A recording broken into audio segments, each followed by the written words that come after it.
बोला पुंडलिक वरदेव हरिविठ्ठल. श्री ज्ञानदेव तुकाराम. पंढरीनाथ भगवान की जय. माऊली ज्ञानेश्वर महाराज की जय. जगद्गुरु तुकाराम महाराज की जय. ज्ञानेश्वरीचा अध्याय 13वा. या 13व्या अध्यायाचं आपण वाचन आणि निरूपण करत आहोत. हा जो अध्याय 13वा आहे, या 13व्या अध्यायाचं नाव आहे प्रकृती पुरुष विवेक योग. या अध्यायामध्ये अध्यायाची सुरुवातच ज्ञानेश्वर माऊली आपले जे गुरु आहेत निवृत्तीनाथ त्यांचं स्मरण करून या अध्यायाची सुरुवात करतात. आणि सुरुवातीलाच म्हणजे पहिल्या श्लोकामध्येच श्रीकृष्ण भगवान हे अर्जुनास शरीर म्हणजे काय, तर शरीर म्हणजे क्षेत्र असं सांगितलेलं आहे. आणि हे जो जाणतो म्हणजे शरीर हे क्षेत्र आहे असं जो जाणतो त्याला क्षेत्रज्ञ असं म्हणतात असंही सांगितलेलं आहे. तसेच सर्व सर्व क्षेत्रांमध्ये जो क्षेत्रज्ञ आहे तो मीच आहे हे सुद्धा सांगितलेलं आहे. बघा, आज जन्माष्टमी आहे, श्रीकृष्णाचा जन्मदिवस. आजचा दिवस आपण सर्वच जण अगदी उत्साहात साजरा करत असतो. तर आज हा श्रीकृष्ण जन्माष्टमीचा दिवस आहे. आज आपण श्रीकृष्णाचं स्मरण करणार आहोत. श्रीकृष्णांनीच हे जे ज्ञान आहे हे गीता स्वरूपात अर्जुनास सांगितलेलं आहे. आणि त्याचंच आपण प्राकृत मधील जे भाषांतर आहे की जी ज्ञानेश्वरी आहे, जे संत ज्ञानेश्वरांनी लिहिलेलं आहे, जे सामान्य लोकांना हे संस्कृत मधलं ज्ञान लक्षात यावं म्हणून त्यांनी प्राकृत मध्ये लिहिलं, त्याच आपण हे वाचन आणि निरूपण करत आहोत.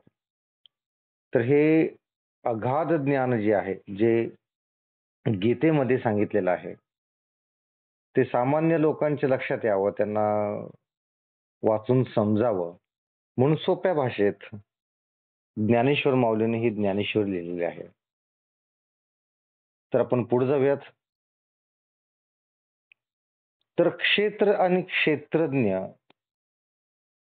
विभाग योग असं सुद्धा या 13व्या अध्यायाला म्हणतात. याच्यामध्ये पुढे जाऊन असं आलेलं आहे की हे जे क्षेत्र आहे म्हणजे हे जे शरीर आहे, हा जो देह आहे, हा देह याच्यावर मालकी कोणाची? देवाची मालकी आहे, प्रकृतीची मालकी आहे, कुणाची मालकी याच्यावर? नेमकं कोण आहे याचा मालक? तर हा प्रश्न ज्यावेळेस निर्माण झाला त्यावेळेस जे कर्मवादी होते किंवा जे सांख्यमतवादी होते किंवा संकल्पवादी होते किंवा त्याही पुढे जाऊन जे कालवादी होते किंवा स्वभाववादी होते, त्यांनी आपापल्या परीनं हा देह कुणाचा आहे किंवा हे क्षेत्र कुणाचं आहे हे समजून सांगण्याचा प्रयत्न केला.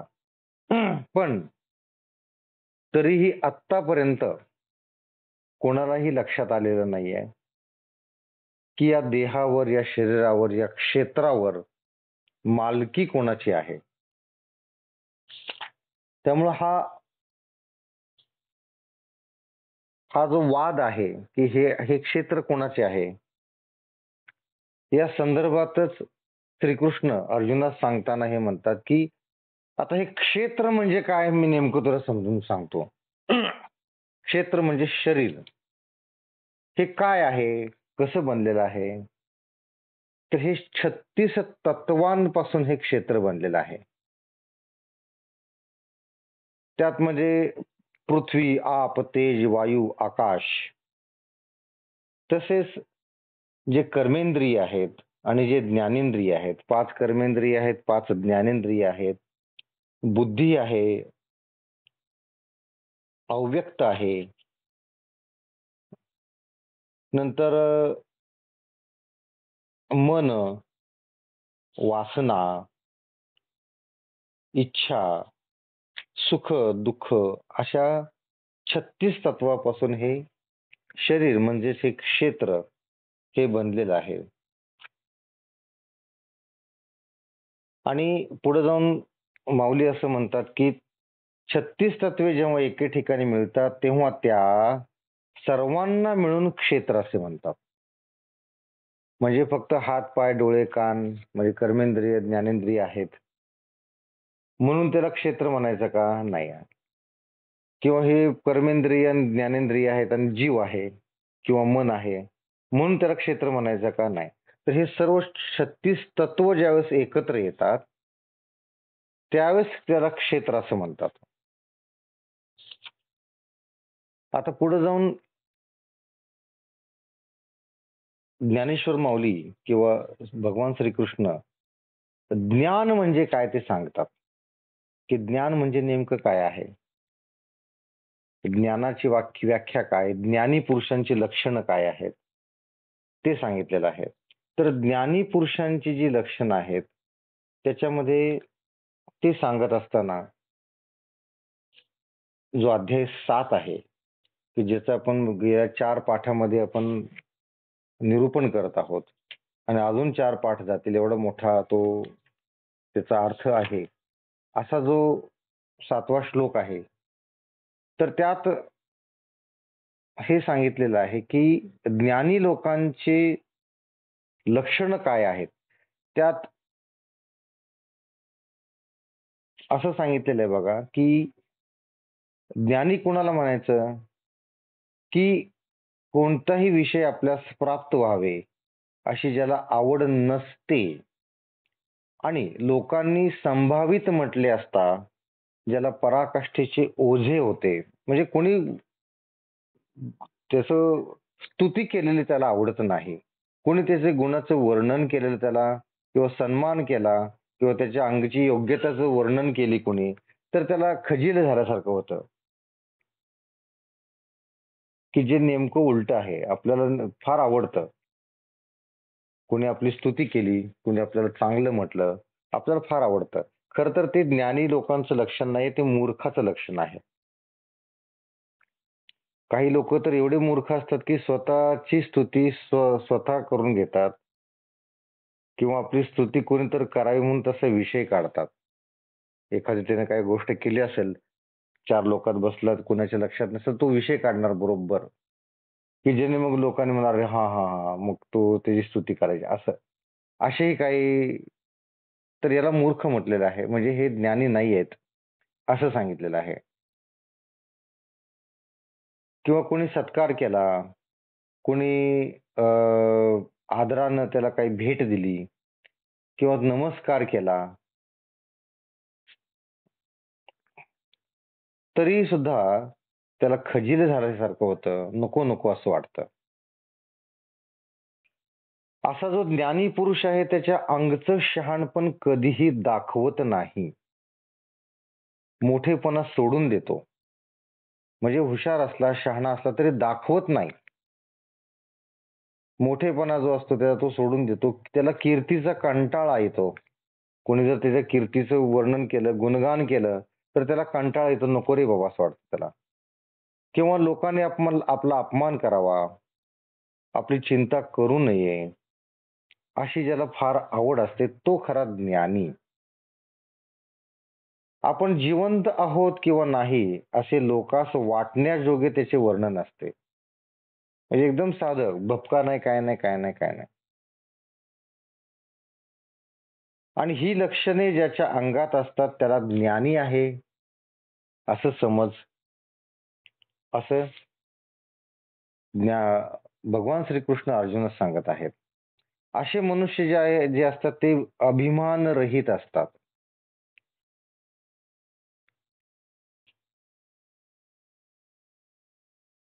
आता अदांभिकत्व म्हणजे काय तेही यात सांगितलेलं आहे. अदंभिकत्व हा गुण अशा ज्ञानी लोकांच्या मध्ये असतो. तो म्हणजे काय, की आपली कोणी स्तुती करू नये, आपलं कोणी गुणगान गाऊ नये, किंवा आपण जर काही मोठी गोष्ट केली तर ते कोणीही त्याची दखल घेऊ नयेत आणि दखल घेऊन आपली स्तुती करू नयेत,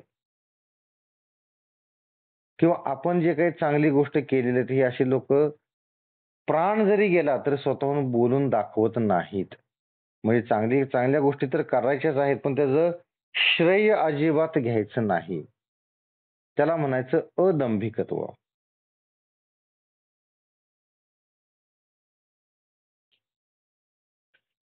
तर यातच पुढं ज्ञानी लोकांचंच लक्षण अजून एक आलेलं आहे, ते म्हणजे अहिंसा. तर अहिंसेच्या संदर्भात सुद्धा आपण पाठीमागच्या भागामध्ये फार पाहिलेलं आहे,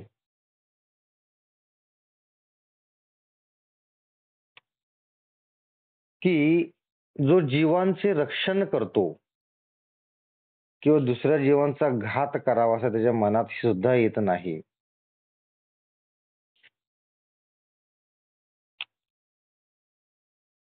आता याच्यामध्ये दोन,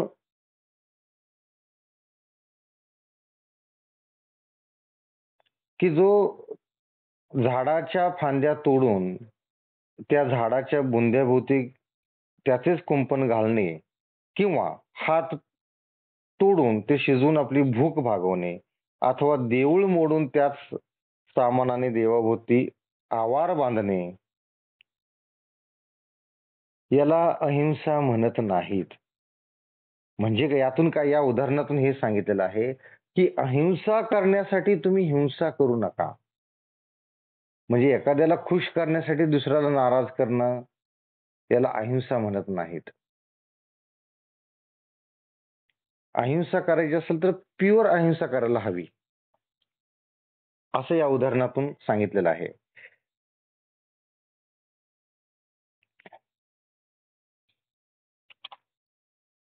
तर पाठीमागच्या भागात आपण इथपर्यंत आलो होतो.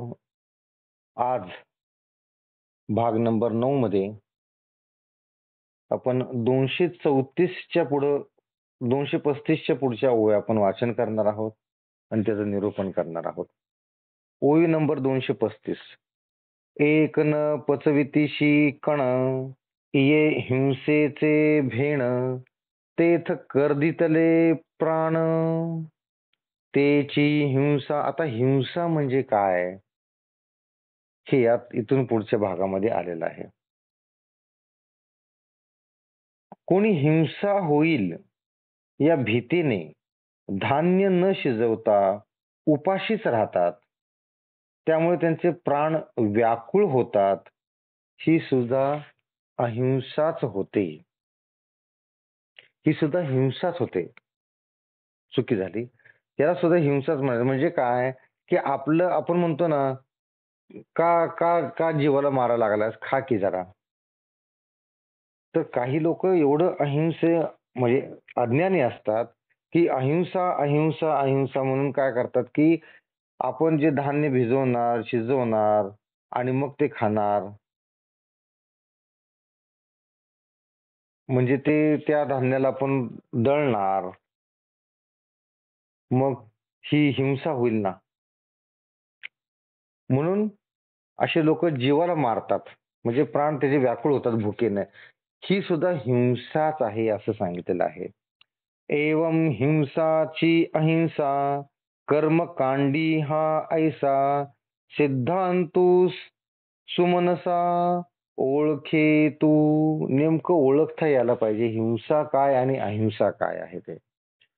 पहिले अहिंसेचे नाव आम्ही केले जव, तव स्फूर्ती बांधिली हाव, इये मती तरी कैसेनी येते गाळावे, म्हणून पडिले बोलावे, तेवेची तुवाही जाणावे, ऐसा भावो. बहुत करुणी किरटी हाची विषय इये गोठी, एरवी का अवाटी धावी जे लगा. आणि स्वमताचिया निर्धारा, लागोनिया धनुर्धरा, प्राप्ता मतांतरा, निर्वेचू कीजे. याप्रमाणे हे प्रसन्न मनाच्या अर्जुना, हिंसेलाच कर्मकांडात अहिंसा मानून सिद्धांत केला आहे, तो नीट समजून घे. बघा, जे कर्मकांड करणारे लोक असतात, म्हणजे हे करायचं ते करायचं नाही वगैरे वगैरे वगैरे, तर बऱ्याचशा वेळेस काय होतं की कर्मकांडाच्या नावाखाली मोठमोठे उपवास सांगितलेले आहेत. 10 दिवसाचा उपवास, 8 दिवसाचा उपवास, काही खायचं नाही, थुंकी सुद्धा गिळायची नाही, पाणी एकच टाइम प्यायचं वगैरे वगैरे, असे भरपूर प्रकार आहेत. मग ही हिंसा आहे का अहिंसा आहे? तर ही हिंसाच आहे. ह्याचं स्पष्टीकरण इथे दिलेलं आहे. ते म्हणजे काय, की तुम्ही तुमच्या जीवाला व्याकुळ करू नका. अन्नासाठी जीव तळमळू नका. अन्नासाठी, पाण्यासाठी जो जीव तळमळतो, ती सुद्धा एक प्रकारची हिंसाच आहे, असं सांगितलेलं आहे. पहिल्या प्रथम हिंसेची लक्षणं सांगावी, असे जेव्हा आम्ही मनात आणले, तेव्हा आमच्या बुद्धीला असे वाटले, की अगोदर खऱ्या अहिंसेची लक्षणं सांगावीत. तर अहिंसेचे वर्णन करण्याची आमच्या बुद्धीची इच्छा कशी न पुरवावी, म्हणून बोलणे भाग पडले. बघा, हा संवाद आहे अर्जुन आणि श्रीकृष्णाच्या मधला. तर आता या संवादामध्येच आपल्याला अहिंसेची लक्षणं पाहायला मिळणार आहेत. ती बघूयात. त्याचप्रमाणे तुलाही हीच गोष्ट नीट समजावी, असे आमचे मनात आले.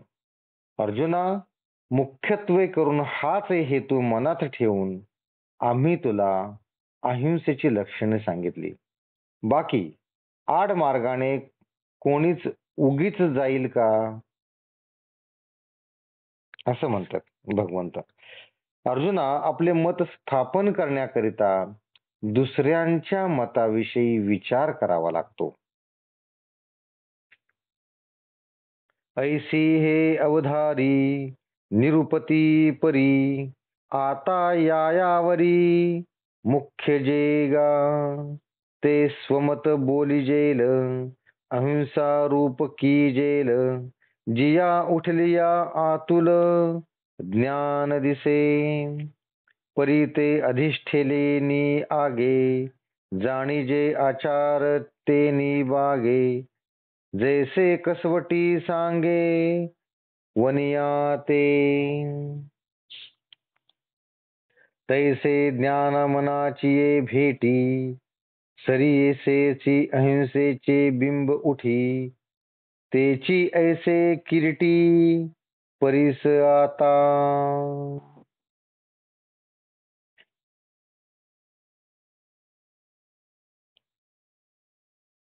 अर्जुना, याप्रमाणे आपले मत स्पष्ट सांगायची हीच रीत आहे.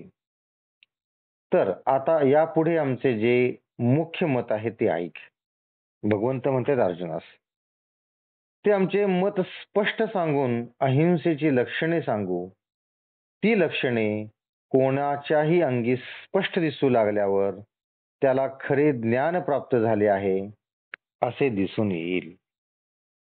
आता ही अहिंसेची लक्षणं का सांगितलेली आहेत तिथं, की त्यातून त्याला खरं ज्ञान प्राप्त झालेलं आहे का नाही हे लक्षात यावं, त्या लक्षणांवरून.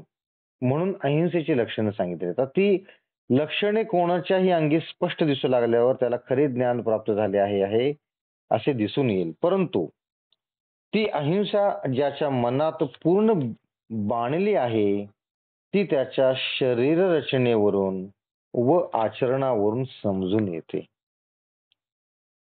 त्याच्या शरीराच्या रचनेवरून आणि त्याच्या वागण्यावरून आपल्या लक्षात येतं की हा ज्ञानी आहे का. ज्ञानी आहे का म्हणजे त्यात जे अहिंसेचे लक्षण आहे का, हे आपल्या लक्षात येतं. ज्याप्रमाणे सोने कसास लावले म्हणजे त्याचा दर लावता येतो. तर बघा, सोने 24 कॅरेट असतं, 22 कॅरेट असतं, 18 कॅरेट असतं. हे कॅरेट म्हणजे काय, की सोन्यामध्ये तांब्याचं प्रमाण किती मिक्स केलेलं आहे प्युअर सोनं म्हणजे 24 कॅरेट. 18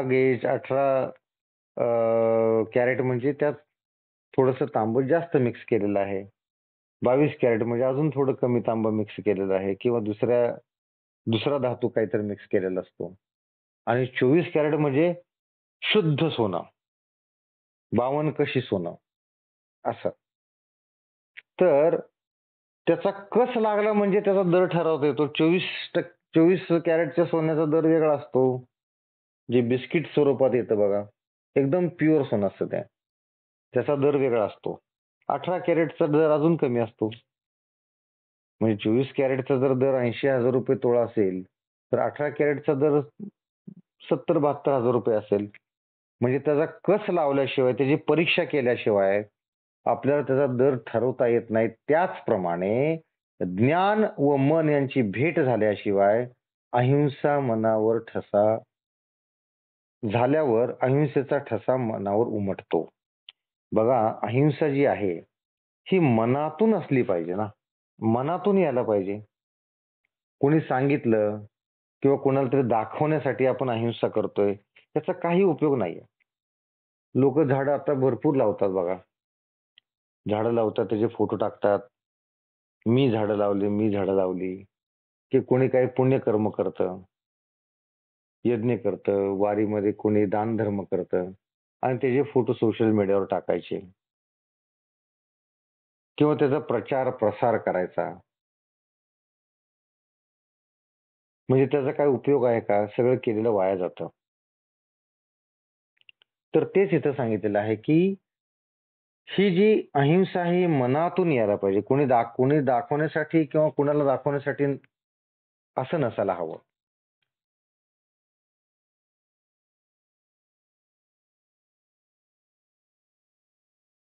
अर्जुना, तो ठसा कसा उमटतो ते ऐक.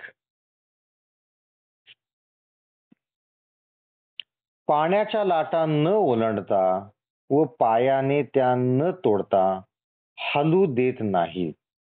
पण वेगाने हळूच आपले खाद्य जो मासा त्यावर नजर ठेवून बगळा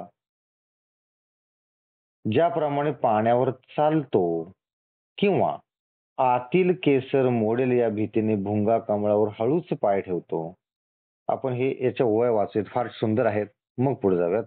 वेगे आणि लैसा दिठी घालूनी अविसा जळी बकू जैसा पावलू सुये का कमळावरी भ्रमर पाय ठेविती हळुवार कुचंबैल केसर इया शंका तैसे परमाणुपा गुंतले जणू जीव सानुले कारुण्या माझी पावले लपवूनी चाले ते वाट कृपेची करीतू ते दिशाची स्नेह भरितू जीवातळी अंथरितू आपुला जीव. पाण्याच्या लाटा न ओलांडता व पायाने त्या न तोडता हलू देत नाही. कोण? हा बगळा.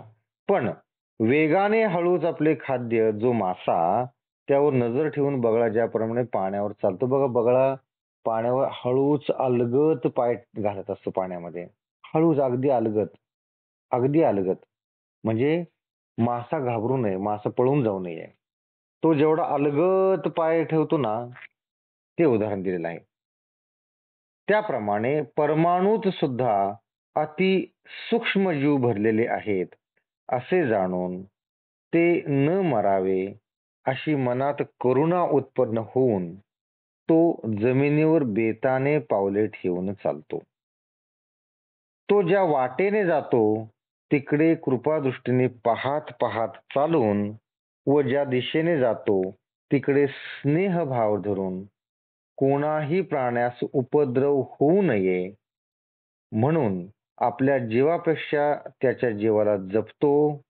अर्जुना, अशा रीतीने जपून जे चालतात त्यांच्या अहिंसेचे माप शब्दांनी करता येत नाही. बघा, म्हणजे लक्षण सांगितलेले आहेत.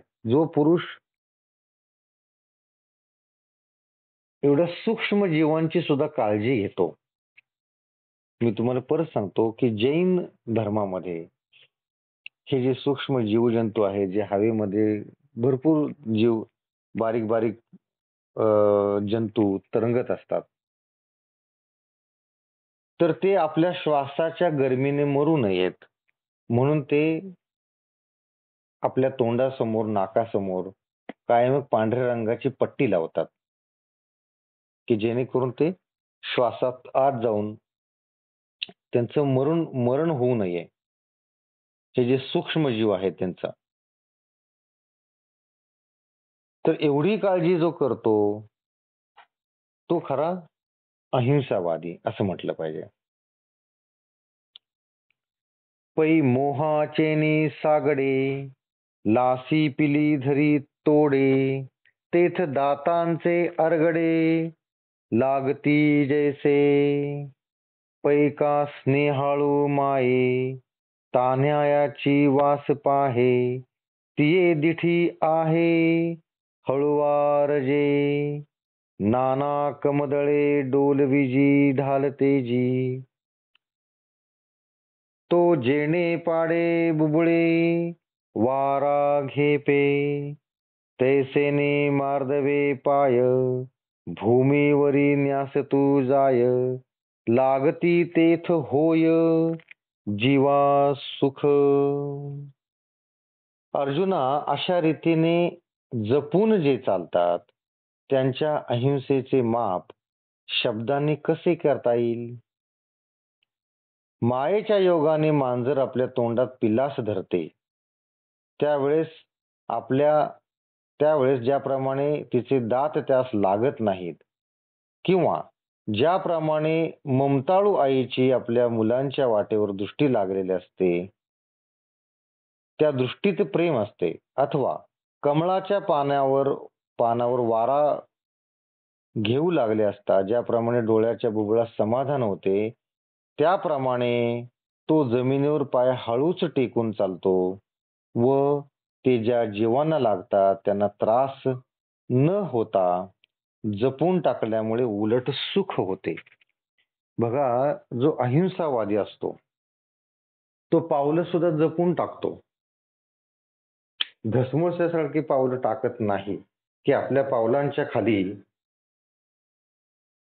कोणीही मरू नये ही त्याची इच्छा असते. म्हणजे अगदी लहान किडामुंगी सुद्धा आपल्या पावलांनी मरू नये, त्यांना त्रास होऊ नये.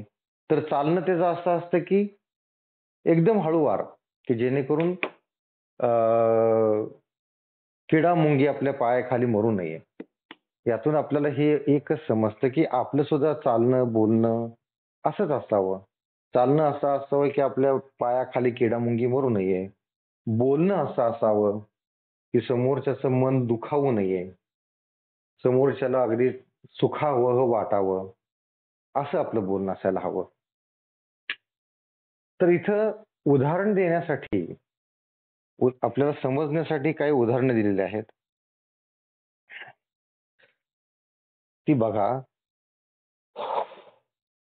की मांजर जशी आपल्या तोंडात पिलास धरतं. बघा, मांजर काय करते की मांजर व्याली की एकाच ठिकाणी पिल्ले कायमची ठेवत नाहीत, कारण त्या पिल्लांना बोक्यापासून धोका असतो. बोका ते पिल्ले मारून टाकतो. म्हणून मांजर काय करतं, दर 2 दिवसाला 3 दिवसाला किंवा दिवसातून एकदा दोनदा सुद्धा त्या पिल्लांची जागा बदलतं.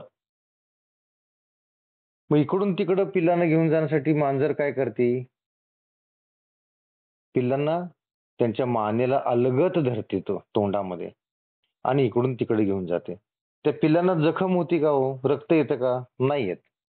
एवढं अलगदपणे त्यांनी पकडलेलं असतं पिल्लांना. किंवा ज्याप्रमाणे आई जी असते आपल्या मुलाच्या वाटेवर दृष्टी लावून बसलेली असते, तिच्या दृष्टीत जसं प्रेम असतं, किंवा कमळाच्या पानाने वारा घेऊ लागले असता ज्याप्रमाणे डोळ्यांच्या बुबुळात समाधान लाभते, त्याप्रमाणे जमिनीवर अगदी हळुवार पाय ठेवायचे असतात. धप धप धप धप टाकायचे नाही किंवा लक्ष द्यायचं असतं. आपल्या पायाखाली किडा मुंगी मुंगळा असं काही येऊ नये याची काळजी घ्यायची असते. एवढी मनात अहिंसा असायला हवी.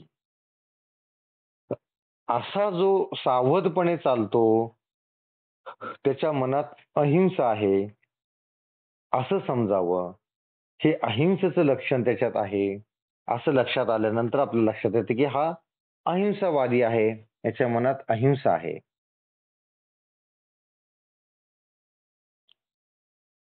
ऐसिया लाघिम्या चालता, कृमी कीटक पंडुसुता, देखे तरी माघवता हळूची निघे.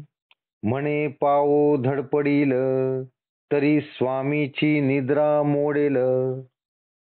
रचलेपणा पडेल झोतीहन, इया काकुळती वाहणी घे माघुती. कोणेही व्यक्ती नवचेवरी, जीवाचे नावे तृणा तेणी नोलांडवे.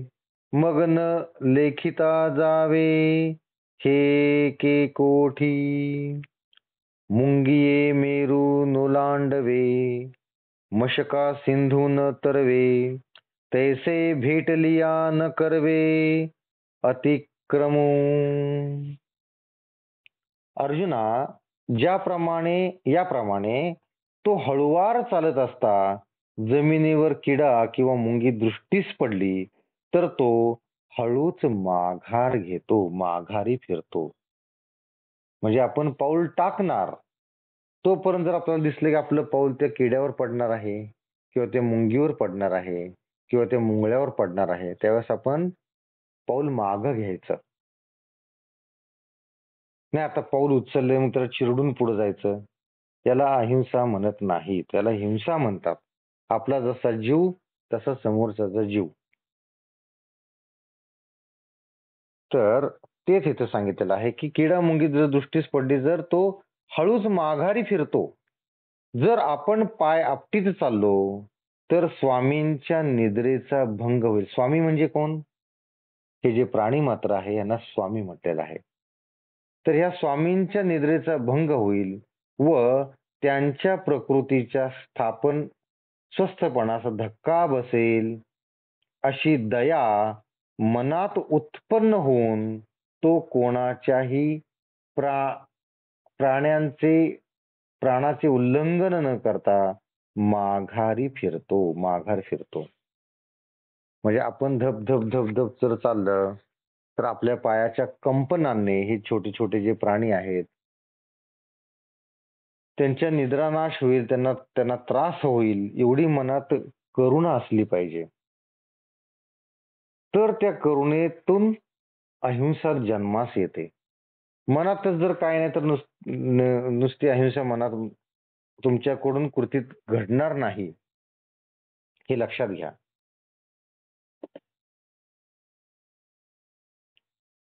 म्हणून चालताना सुद्धा अगदी हळूवार चालायचं आणि किडामुंगीच दृष्टीस पडली तर ते पाऊल माघारी घ्यायचं असं सांगितलेलं इथं. ज्याप्रमाणे मुंगीला मेरू पर्वत ओलांडून जाता येत नाही अथवा चिलटाला समुद्र तरून जाता येत नाही, त्याचप्रमाणे प्राण्याची गाठ पडली असता ज्याच्याने त्यांचे उल्लंघन करवत नाही, अशी ज्यांची वागणूक कृपारूप फळांनी फळासी येऊन वाणीतील मूर्तिमंत दया दृष्टीस पडते. मनातली दया दृष्टीस पडली पाहिजे, आपोआप दृष्टीस पडते. तुमच्या मनात जी दया आहे, जी करुणा आहे. आपण निघालेलो आहे, समजा एखादा प्राणी तडफडत असेल त्याला पाणी पाजावं. एखादा पक्षी उन्हानं बघा, बऱ्याचशा वेळेस उन्हामध्ये असे पक्षी रस्त्यावर पडलेले दिसतात आपल्याला. ते जिवंत असतात पण डिहायड्रेशन झालेलं असतं, पाणी मिळालेलं नसतं. त्यामुळं बऱ्याचशा वेळेस असे पक्षी, प्राणी म्हणा, असे आपल्याला दिसतात. तर वेळात वेळ नक्की काढायचा, त्यांना पाणी पाजायचं. पाणी पाजले की त्याला सावलीत घेऊन जायचं, सावलीत त्याला बसवायचं. जोपर्यंत त्याच्या जीवात जीव येत नाही तोपर्यंत थांबायचा आणि त्याच्या जीवात जीव आला की जिथं तो आपल्याला सापडलेला आहे तिथेच त्याला सोडून द्यायचा. मग तो प्राणी असो किंवा पक्षी असो. त्याला म्हणतात, हे कोण करू शकतं ज्याच्या मनात करुणा आहे, मनात दया आहे, आपला जीव तसा त्याचा जीव असं जो समजतो, तोच हे करू शकतो. बाकीचे लोक दुर्लक्ष करून निघून जातील पुढे. तर तसं करायचं नाहीये. ऐसे जयाची चाली, कृपा फळा आली, देखसी जायली दया वाचे. स्वयेश श्वासनेची ते सुकुमार, मुख मोहाचे माहेर. माधुर्या जाहले अंकुर, दशन तैसे. पुढा स्नेह पाझरे, माघा चालती अक्षरे. शब्द पाठी अवतरे, कृपा आधी. तव बोलणेची नाही, बोलो म्हणे जरी काही. तरी बोल कोणाही, खुपेल का. बोलता अधिकुही निघे, तरी केव्हाही वर्मी न लागे. आणि केव्हासी न रिघे, शंका मनी. अशी ज्याची वागणूक कृपारूप फळास येऊन वाणीत मूर्तिमंत दया दृष्टीस पडते. स्वतः श्वासोश्वास टाकावायचा, तोही शेजारच्या मनुष्यास त्रास न होईल अशा बेताने हळूच टाकतो. व त्यांचे मुख पाहिले असता केवळ प्रेमाचे माहेरघर असे दिसते. बघा, थोडस हास्यास्पद आहे, पण आपण बऱ्याचशा वेळेस काय होतं पाहतो आपण की लोक मोठमोठ्यानं तोंडातून मोठा श्वास जातोय, आपल्या तोंडातून आपल्या थुंकीचे लाळेचे तुषार समोरच्याच्या तोंडावर उडतायत. त्याचं काही देणं घेणं, त्याचं कोणी काळजी न करता जर असं कोणी बोलत असेल किंवा तो बोलताना त्याच्या श्वासावाटे त्याच्या मुखाची दुर्गंधी येत असेल, तर हे चांगलं आहे का हो? किती गचाळपणाचं लक्षण आहे. म्हणून आपण बोलताना सुद्धा समोरच्याला त्याचा त्रास होऊ नये हे तुमच्या मनात असलं पाहिजे. म्हणून इथं तेच सांगितलं की स्वतः श्वासोश्वास टाकावायचा, तोही शेजारच्या मनुष्यास त्रास न होईल अशा बेताने हळू टाकतो. व त्याचे मुख पाहिले असता केवळ प्रेमाचे माहेरघर असे दिसते. ही लक्षणं आहेत कुणाची? अहिंसावादी लोकांची, जे अहिंसा करणारे लोक आहेत, ज्याच्या मनात हिंसा अजिबात नाहीये, अशा लोकांची लक्षणं आहेत. अशा लोकांना अहिंसावादी असं म्हणावं. तसेच त्याचे दात माधुर्याला अंकुर फुटल्याप्रमाणे दिसतात. त्याचे दात हे माधुर्याला अंकुर फुटल्यासारखे दिसतात. त्याच्या तोंडातून अक्षरे बाहेर पडण्याचे अगोदर तोंडावर स्नेहभाव दृष्टीस पडतो. म्हणजे चेहऱ्यावर सात्विकपणा एवढा असतो, स्नेहभाव म्हणजे प्रेम एवढं असतं की तो बोलण्याच्या अगोदर त्याचा चेहरा अगदी गोड आपल्याला वाटतो. आणि मग मुखातून जे अमृत वाणी बाहेर येते, मग तर आपण अगदी डोलत म्हणजे मन आपलं डोलतं. बघा, काही लोक असे असतात एकदम प्रेमळ असतात बघा, एकदम. तुम्हाला आठवत असेल तर बघा, पूर्वी आपली आजी अशी असायची. म्हणजे पूर्वीच्या आज्या ज्या होत्या ना, त्यांचं मुलांवर नातवांवर एवढं प्रेम असायचं, एवढा स्निग्ध भाव असायचा त्यांच्या मनामध्ये, एवढा स्नेह भाव असायचा की बघा, समजा आपण दुसऱ्या गावी राहत आहोत आणि आपण आजीकडे गेलो, तुम्हाला आठवत असेल, आजीकडे गेलो की आजी पहिल्यांदा आला की चेहऱ्यावरून, डोक्यावरून, गालावरून असं हात फिरवायची. दोन्ही हात फिरवायची आणि आपली बोट तिच्या कपाळावर, तिच्या डोक्यावर मोडायची. हे काय काय होतं? हे काय आहे? हे नेमकं काय आहे? तर बाबा, माझ्या नातवाला जर कुणाची दृष्ट लागली असेल तर ती दृष्ट निघून जावी. हा भाव त्या आजीच्या मनात का येतो? तर तिच्या मनात तुमच्या प्रती, त्या नातवाप्रती अतिशय शुद्ध प्रेम असतं, स्नेहभाव असतो. म्हणून ती त्याच्या चेहऱ्यावरून हात फिरवते.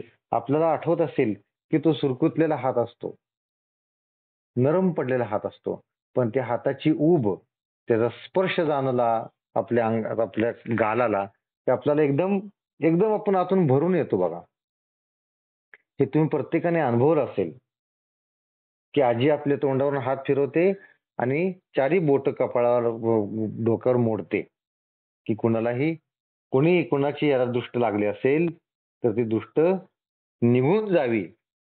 म्हणून हा खरा स्नेहभाव आहे.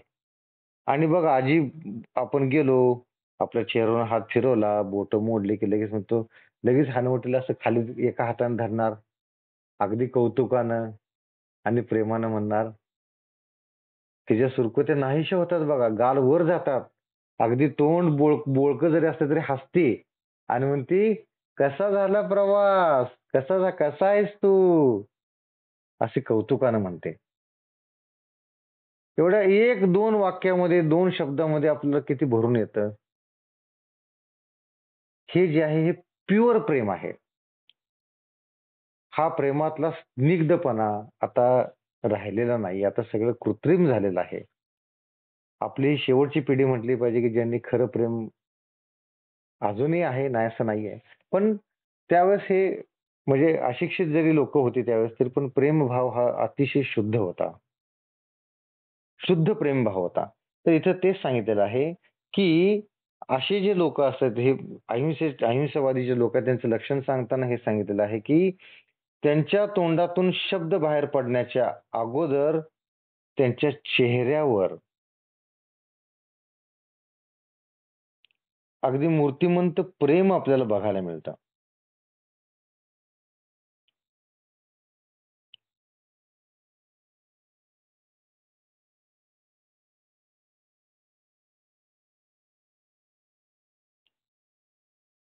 स्नेहभाव दृष्टीस पडतो व पोटात अगोदर दया उत्पन्न होऊन नंतर कृपेने भरलेले असे शब्द बाहेर पडतात.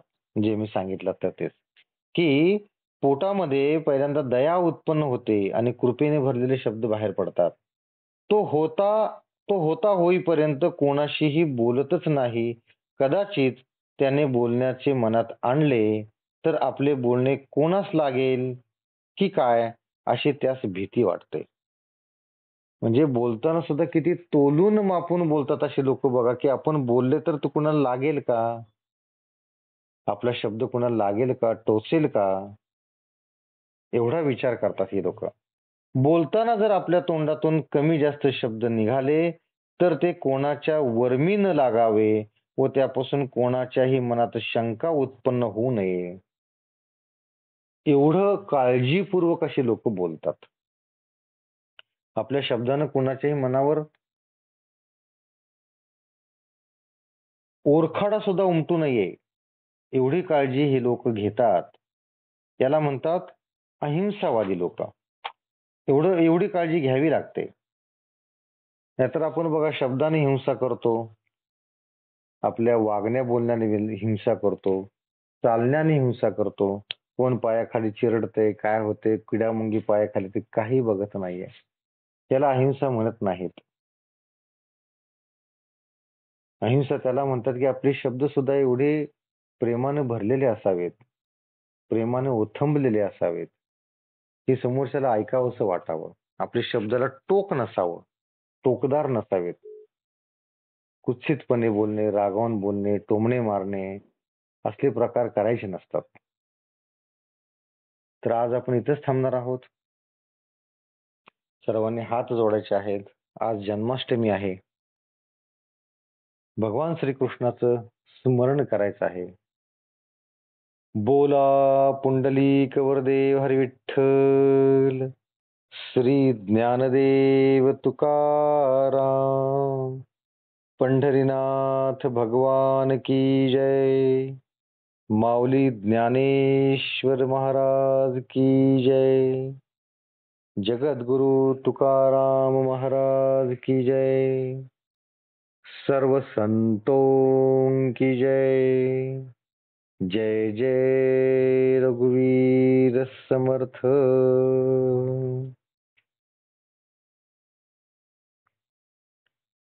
रामकृष्ण हरी.